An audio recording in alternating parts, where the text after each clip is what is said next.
Hi everyone. It's a pleasure to be here. Um, I'm going to thank the organizers for having me. It's really a privilege always to be to be called upon, to be asked to contribute to conversations and to be useful. In fact, it's the biggest ambition of my life to always be useful. Um, how we see ourselves matter. It's important. There are different identities that people carry in their heads. Like you can liken yourself to plants. Particularly, if you were a fruit, what would you be? If you were a tree, what would you be? If you were a season, what would you be? If you were if you were a fabric, what would you be? And if you're an animal, what would you be? All of us have all that parts, because we are made by God. Everything is in everything. Okay. I want to be a palm tree. I want to be a palm tree.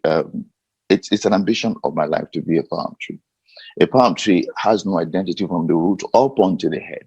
You just see a black stalk, but there are hundreds and hundreds of uses that a palm tree has, and I want to take you through that. But much later, I would use that to sort of like branch out the discussion so that we can have a rounded understanding. People say I speak a lot of English. You have to understand life is in concepts. If you don't have patience to understanding concepts, you're going to be a slave to systems, and people are going to continually use you to make money. They're going to continually, you will be a consumer. That is what we are in Nigeria. We don't have patience for concept. We have no patience to understand things holistically. We don't have that patience. And I don't want to be you to be like that. It will make you to be not a global citizen. You will be a local citizen, a localized mindset that's always running from pillar to post. It's always on the receiving end of what others create. That's never called upon when strategic things are being discussed. That's never consulted when great things are being done. But you're always the ones experiencing where the dump grounds of Asians, where the dump grounds of Europeans, where the dump grounds for Americans. And that's because we have refused to be patient to understand things. If we understand how things work, then we can contribute to conversation. Then we can be part of those who are shaping the responses of the world right now. We're waiting. We're waiting for America to tell us what to do. We're waiting for Europeans to tell us what to do, and not just on a national level, even on a personal level. On a personal level, individual levels, that's how we are. Our institutions are very reactive. Our personal lives are very reactive. We don't have a grasp of life. We don't have a grasp of life. And that's why wisdom is the principal thing. Product is not the principal thing. Marketing is not the principal thing. Wisdom is the principal thing. If you understand wisdom, you will stay continually and absolutely relevant. In fact, wisdom will tell you what products to evolve. It will tell you what to be at a particular time. So have patience. Be patient with me for the next 30 minutes. Don't say he's speaking too much English. Try and understand. Try. Try to just focus and say, this 30 minutes, I'm just going to really try and get a sense for what this guy is talking about. Look at our churches. Our pastors have changed the messages because they just come, they start telling you, you will do this, you will do this, you will be blessed, you will be this, you will be this, because that's what they think we have patience for. That's what we have patience. We are much more, we're capable of much more. And people are dumping products on us. People are, throwing things at us because they think we're shifty. They think that we are impatient. They think that we are, to be honest, with all due respect, they probably think we're childish. But we're not. Some of our people are here. I've met a couple of people in the UK while I've been here. There are people in America. Some of our people are some of the best minds in the world. But they only become great when they leave that environment. But if you can't go out, you can look out. All right. So wherever you are right now, don't shake, don't worry. Just understand. Once you get the concept, everything is going to be all right. You're going to be one of those people that in season and out of season, you will be productive, you will be enterprising, and you will intelligently handle life. Many of us are at different status in our environment, at different levels in our career, at different levels in our profession.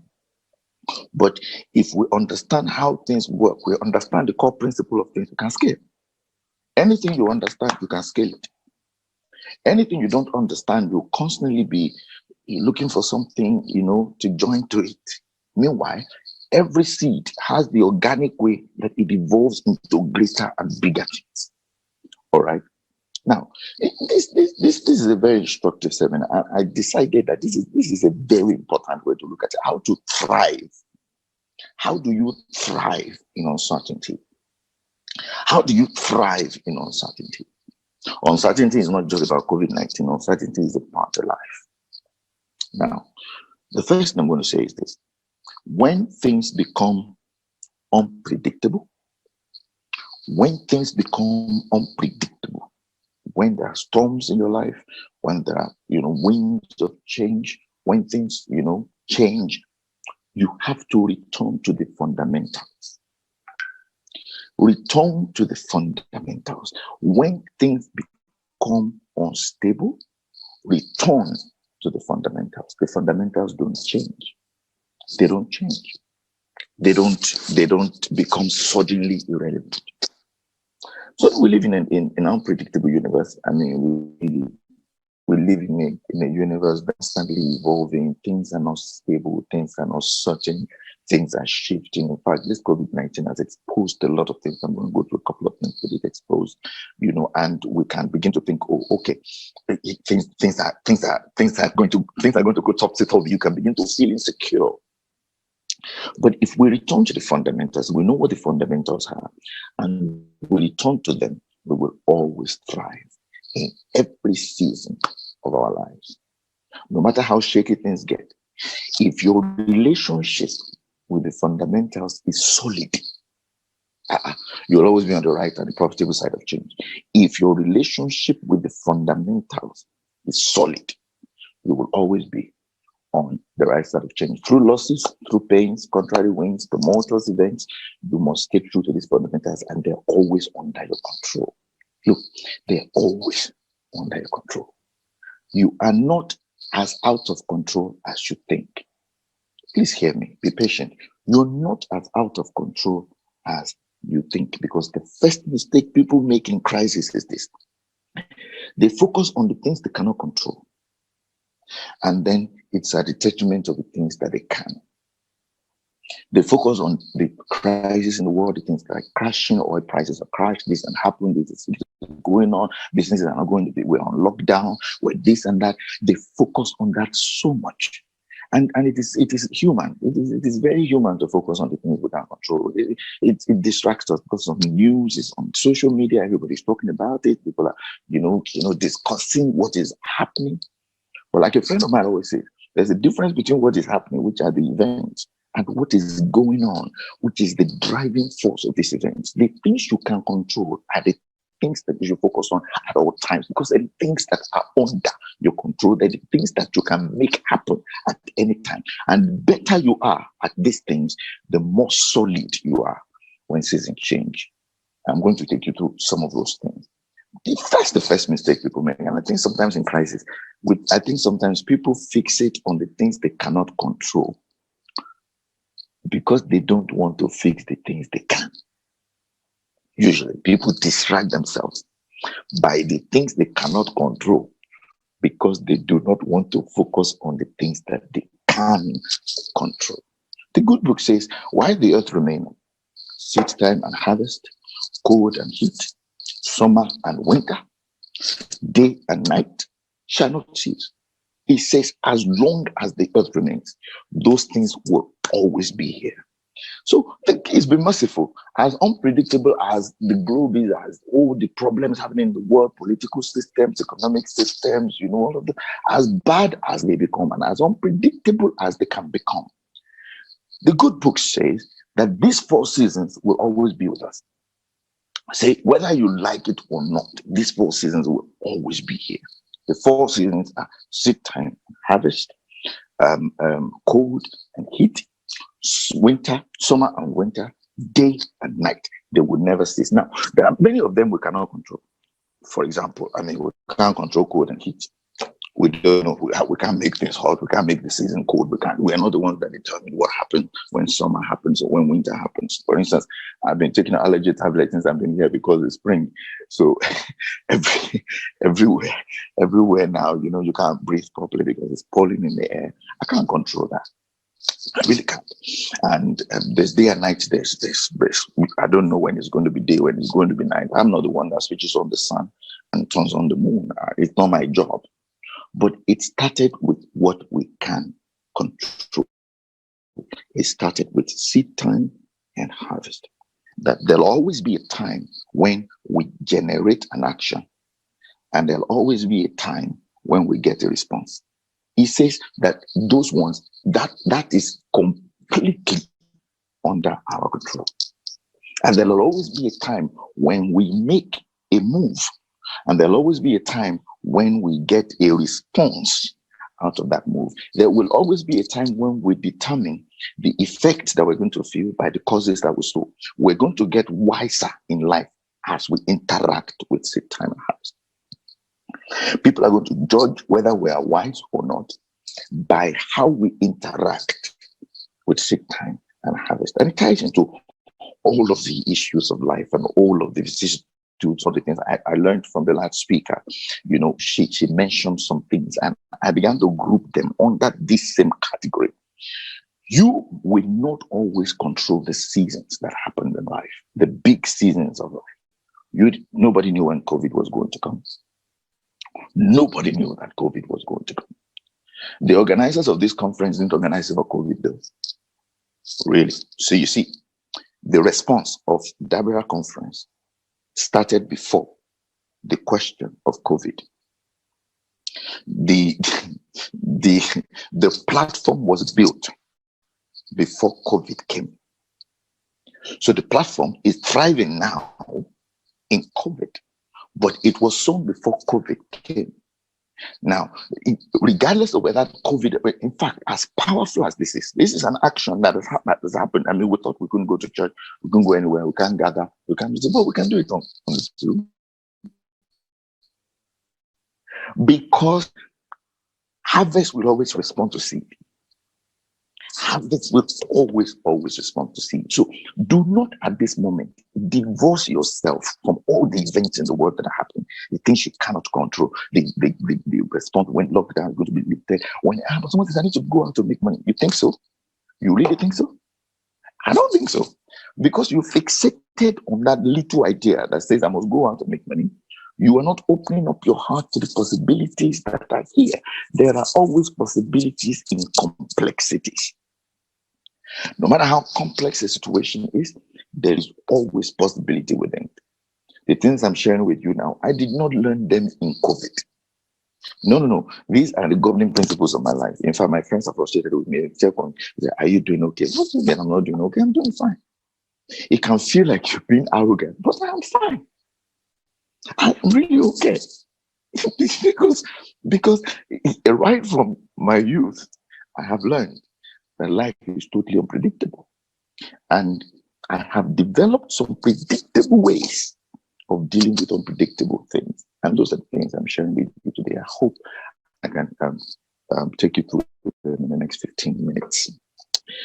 So like I said, the universe is complex, but thankfully the Creator establishes it upon unchangeable and intractable principles. These principles cannot change.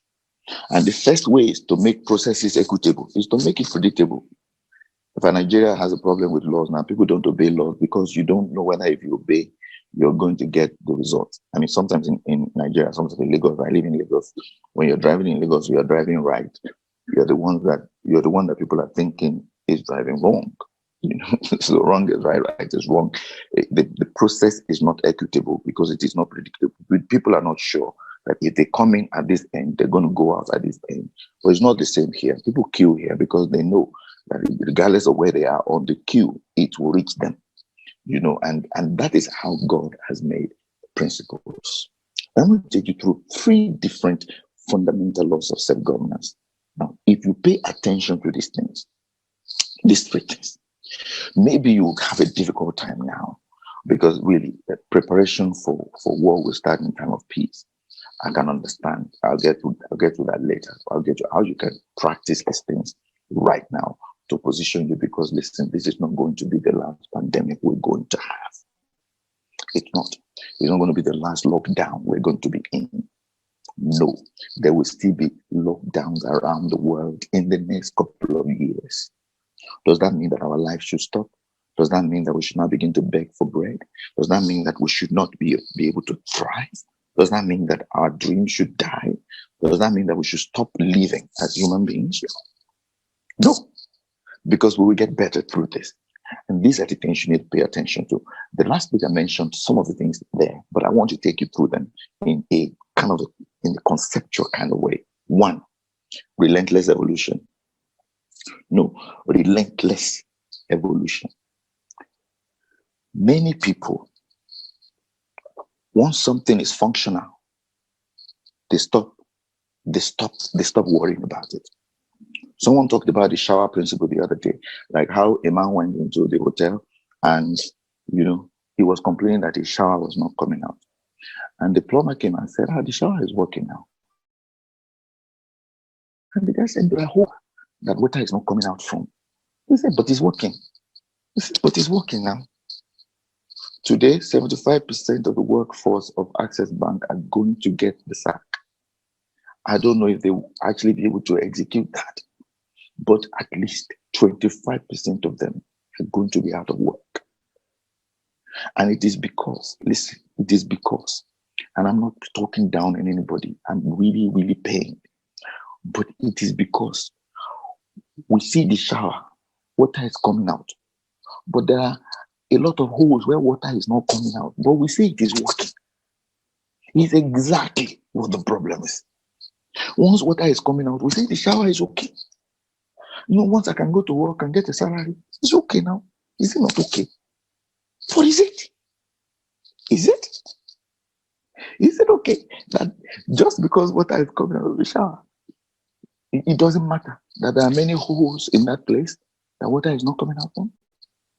Oh, you didn't think it was not okay to work and get a salary that finishes on the 5th of the following month and then have to wait for 25 days again before you get paid?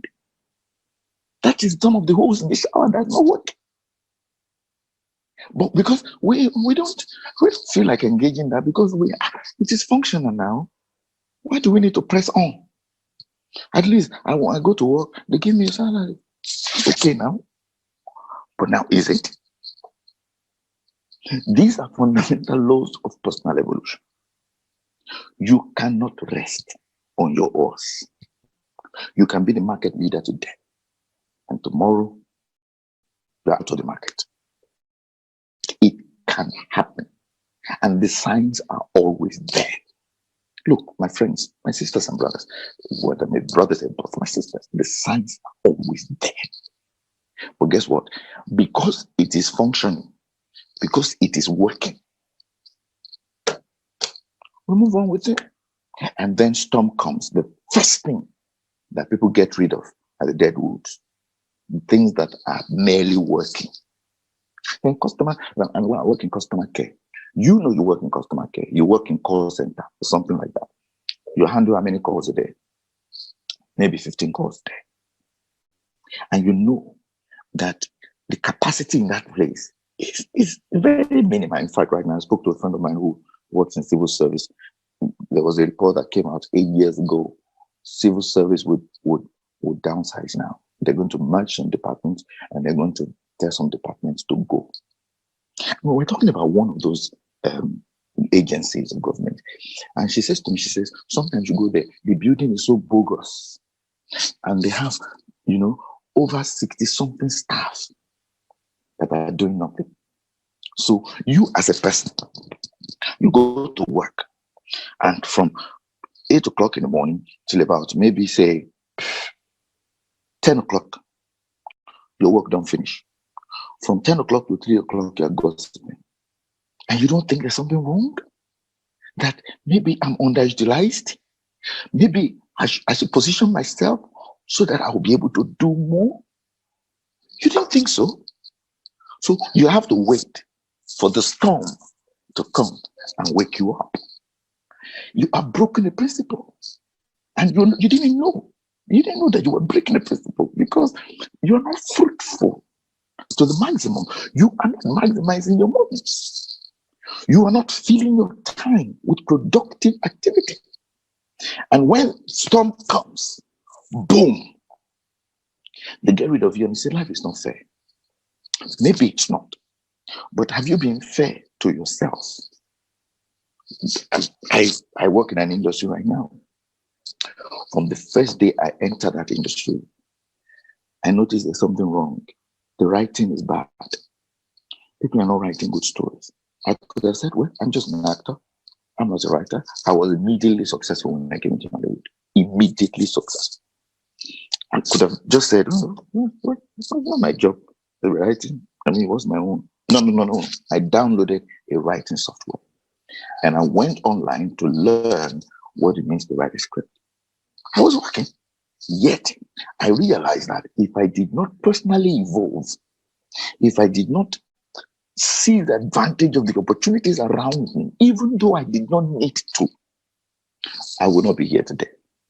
I have been paid extra on jobs because I knew how to contribute to the writing conversation, to the evolution of stories, to how stories develop.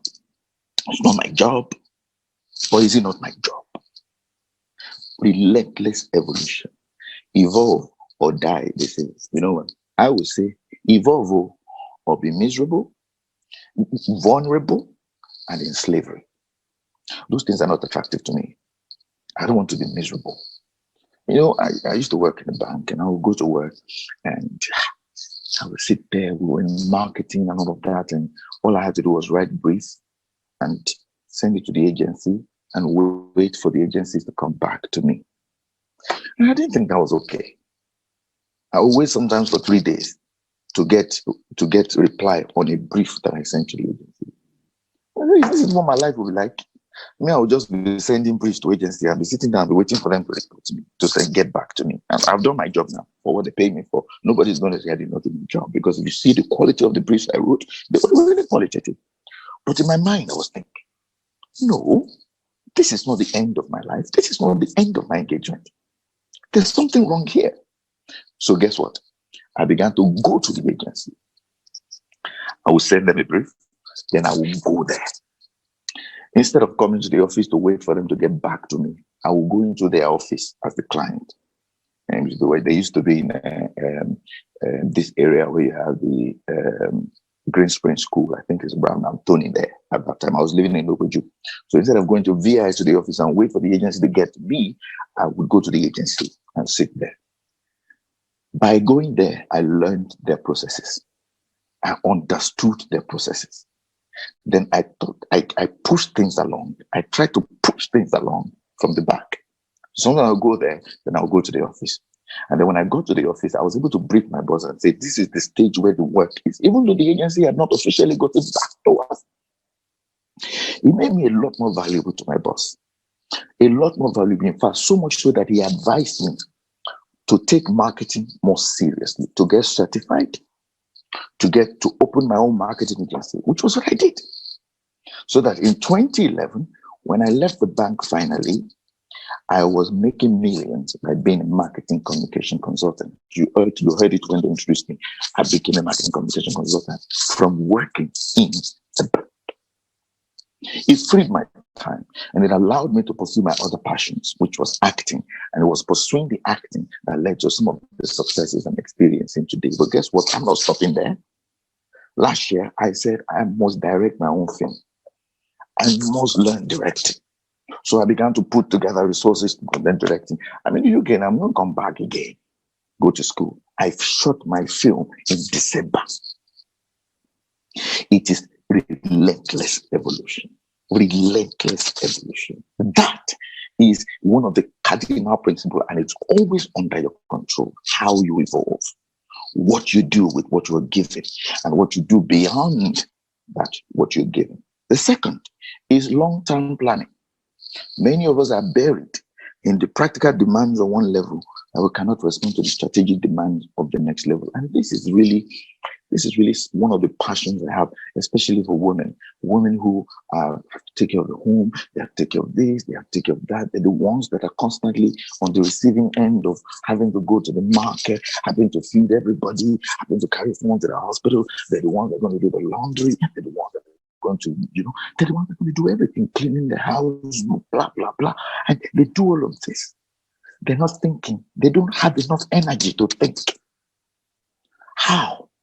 What's going to happen at work? Because with all of this, they're still working. And then when life happens, like something like this happens, and they let go at work, they feel life is unfair. I need to speak to you, my wonderful woman, my wonderful sisters. Do not let the demands of everyday life truncate the development of a strategy for your life. You have to practice what I call creative selfishness. You have to look for ways. If you need to take out of your salary to pay someone to do some of these things for you that you're doing, so that your evenings, when you get back from work, you have some time to think about where is my career going to evolve to in the next 5-10 years. What am I going to be doing in the next 10 years? My back is paining me. I'm already standing too long at work. Will I be able to stand like this in the next 15 years? Now, if I cannot stand like this in the next 10 years, what am I going to be doing then? Long-term thinking. You must make time to think about tomorrow, today. It has to be. Because if you don't, life will evolve again. Another COVID would happen. Another shaking would come. Another crisis would occur. And then you'll be wondering, where did all my cheese go? And it's not supposed to be so. You're not supposed to be wondering who moved my cheese. No, that's not your portion. All right. Creative self. Yeah, that's a creative selfishness. You have to look out for yourself as if you don't have anybody. You have to think as if you don't have supportive husband. Because listen, what if he leaves? What if he goes? Okay, you're supporting your children. What if they become teenagers and don't live here? They don't need you anymore as they need you now.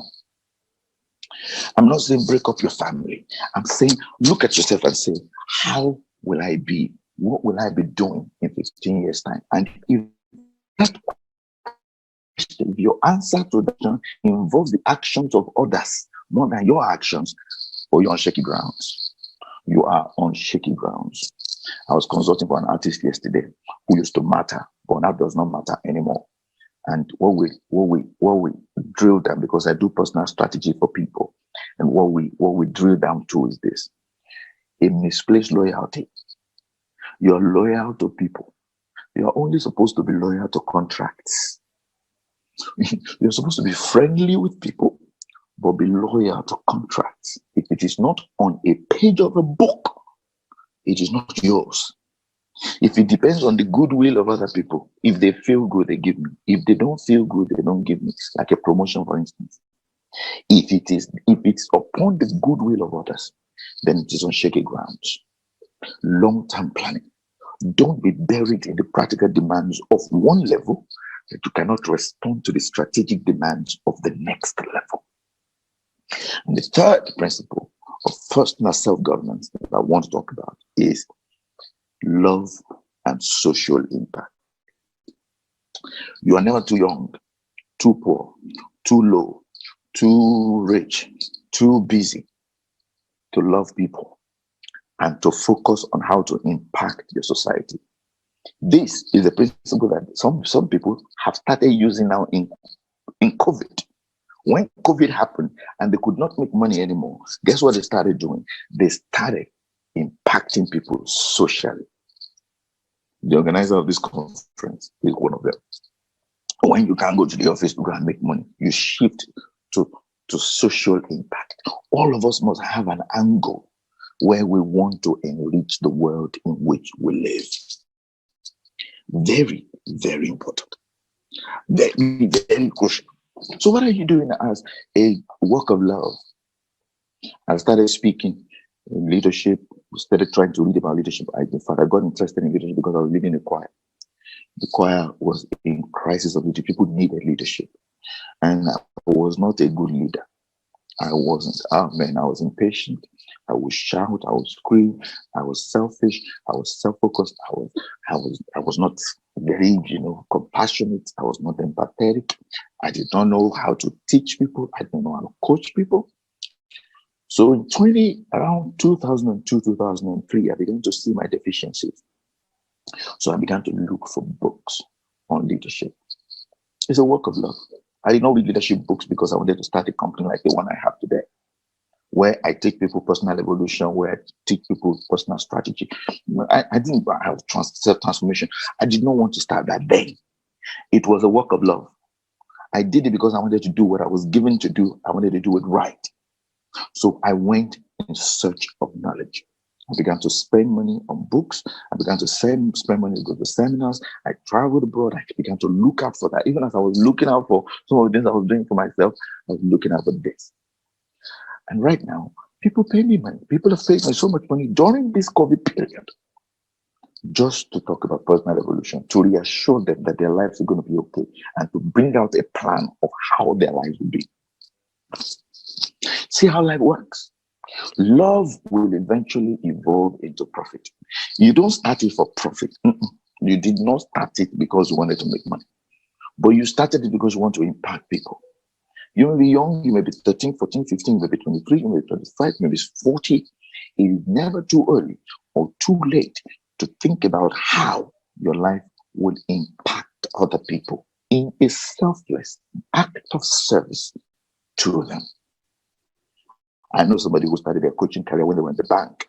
They were generally just talking, and they read a lot of books about marriage, and they began to counsel people on married matters. They weren't even married.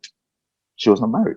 She just began to, talk to people about, marriage, and began to make time for them. After work, she would make time for them. She began to, and before you knew it, she married a pastor. And before you know it, she started a massive single and married coaching program. And now they're working on their books.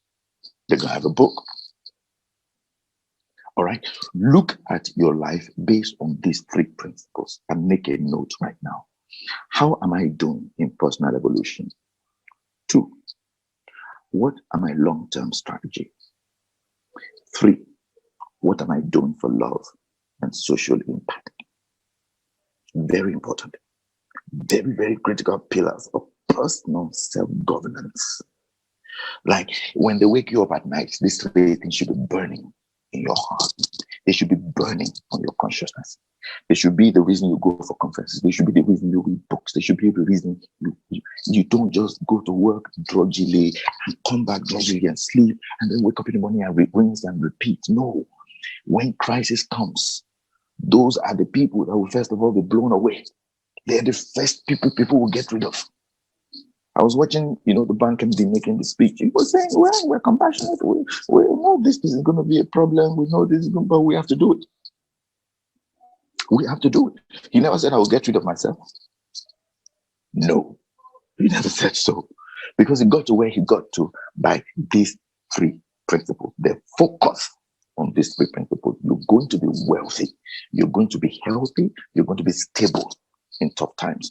You're going to have a bit of hard times here and there, but you're going to be good. Let me give you some advice now on this COVID situation. Some things it has revealed at this. First of all, the supremacy of impermanence. Nothing is permanent.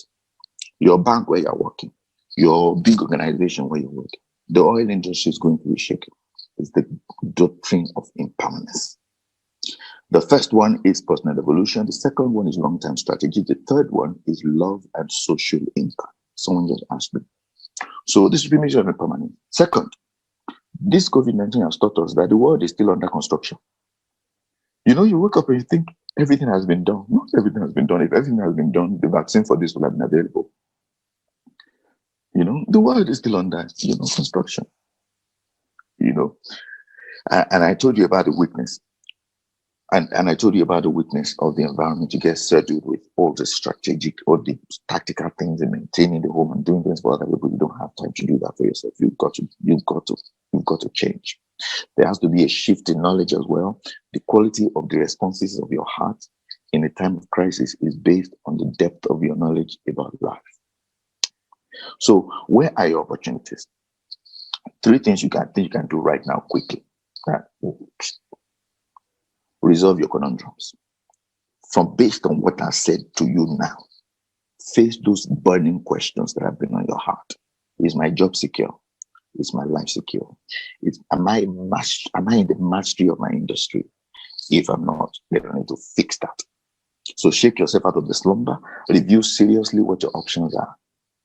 Mind you, what you could find may be something totally different from what you're doing now.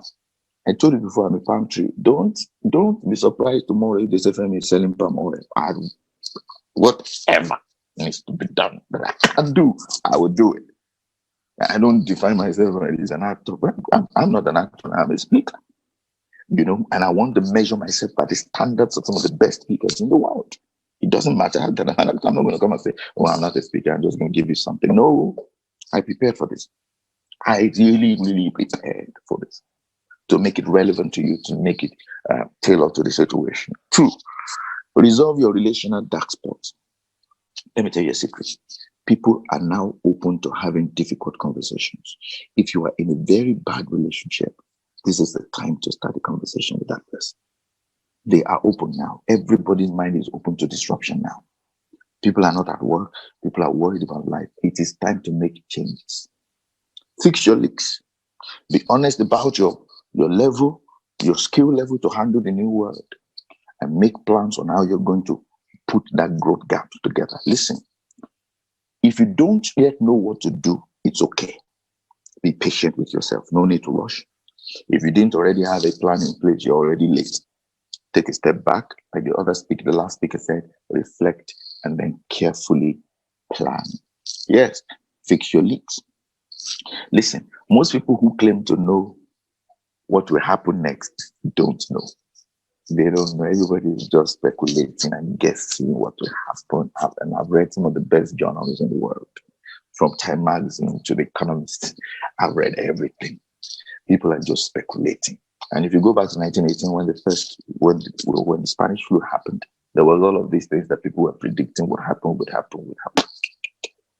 Your best bet of prophecy is to go to the fundamentals, because wisdom is always profitable.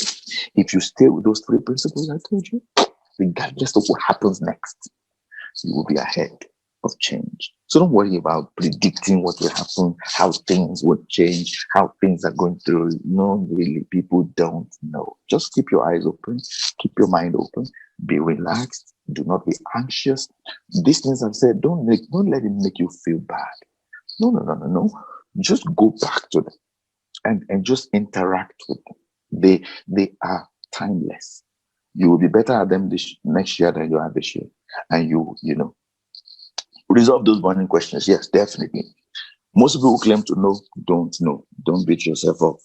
Don't beat yourself up. I've not responded to those people who have been calling me to come and talk about what will happen in COVID next. I don't want to join that fraud.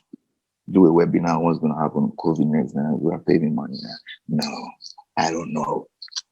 All I know is whatever happens, Femi will always evolve. Whatever happens, Femi will always have a long-term strategy. And whatever happens, Femi will always focus on love and social impact. I'm here because of that third one, love and social impact. I came not because I want to earn money, but because I wanted to impact somebody's life. Okay? And this is a timeless thing. Let another bird flu come. I will still be here. I would position myself on those three principles, and they will make your life beautiful, stable, strong. Even when things are not working, when things are falling down, you will always be on the right side of change. Listen, you can have thoughts that you don't have words for. Don't worry. The words will come. Just focus on those thoughts. Let God, take you into strategy. He's the one that is the author and the finisher of your life. Okay? Let him continually take you. Worship and praise and, just feast upon his word, and let him take you through those impressions you are feeling right now, through the shaking you are feeling. Let the wisdom of God, like gentle birds, just percolate on your heart. He will show you what to do, but stay committed to this principle. Be committed. Don't look for quick fix. Wait, let him guide you. You will take control of, of your circumstances, and you'll find yourself exhibiting a lot of wisdom. Listen, become more assertive and deliberate about your other gifts and talents. And that's the last thing I want to share with you.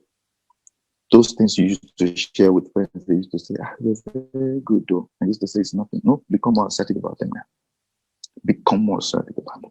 Begin to little bit pray about them, read up on them, train more on them, listen to people who sound like you, and become more proficient at the things that people say you can do and you thought you couldn't do. People always say you can frame it, you can speak. I'm more assertive about it now. I'm also, if I'm going to make mistakes, but I'll get better. And I'll keep getting better. And I'll keep getting better. All right?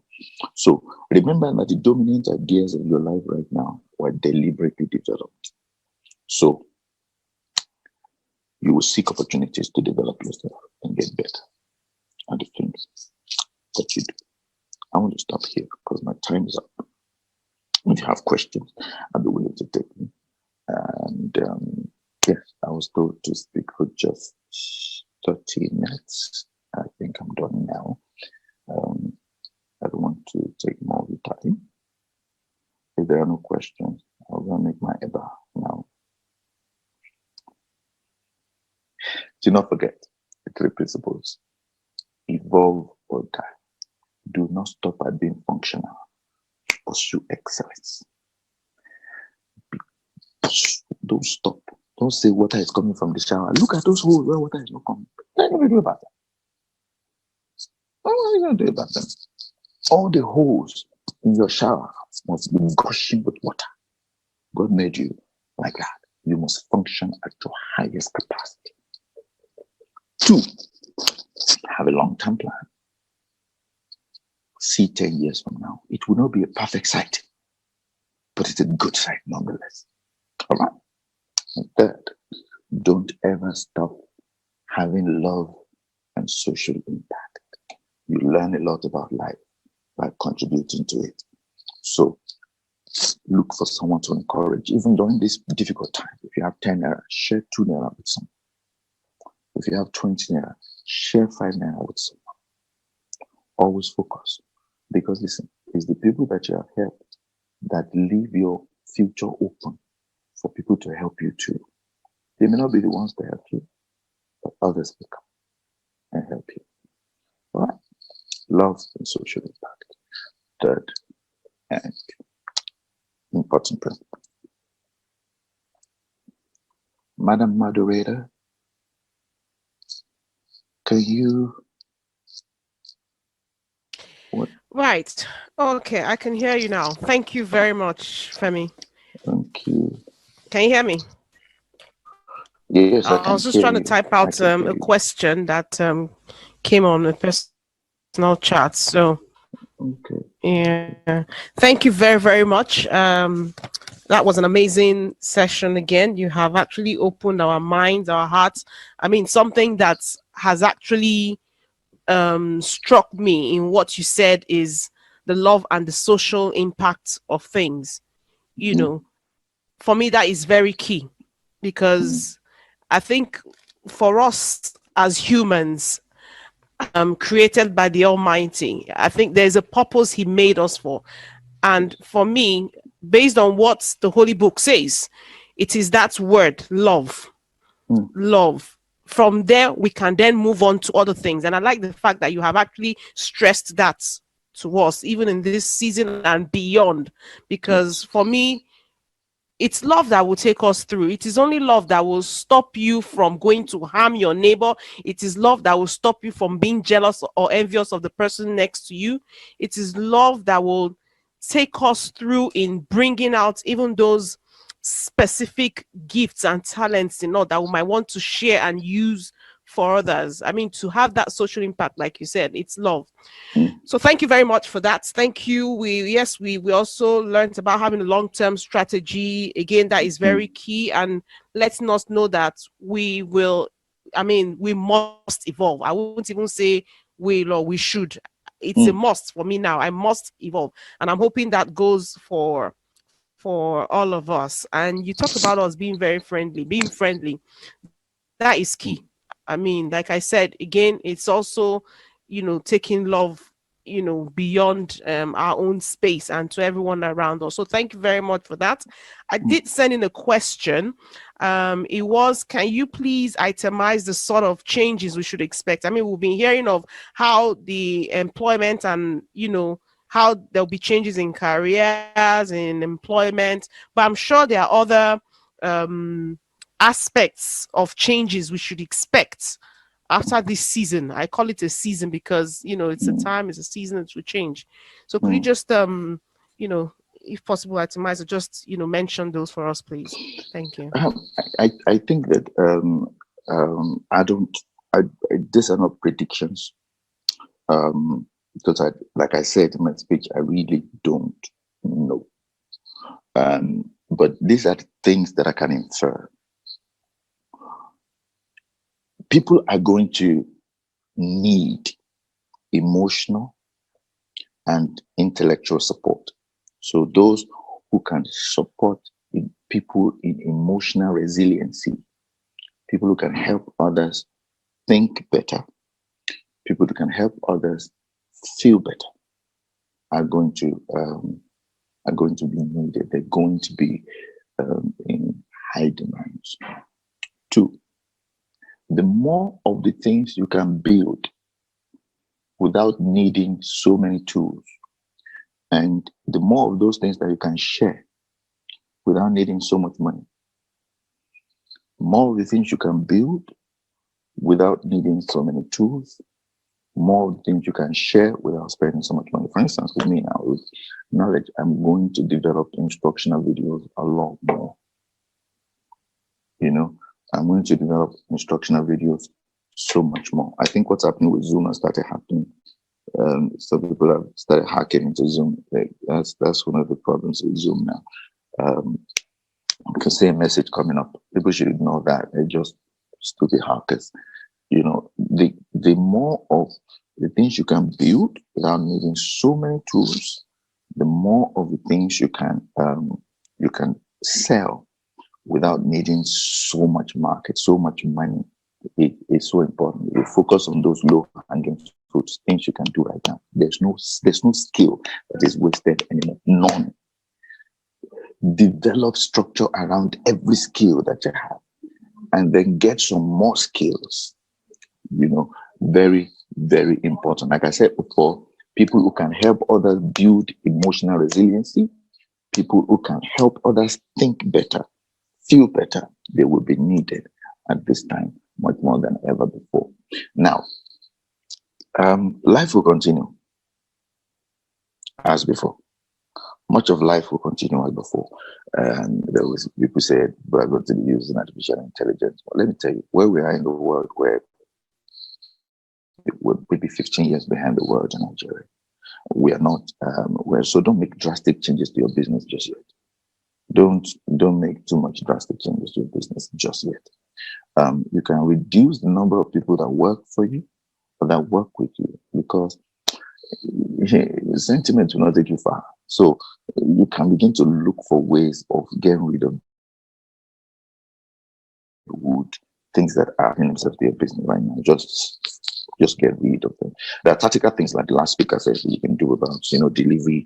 You can, offer services to people, the aged, they need help, all of that. But what you need, I focus on the individual. I'm not into all those 100 businesses you can start. But that's not my calling. My calling is you are the business.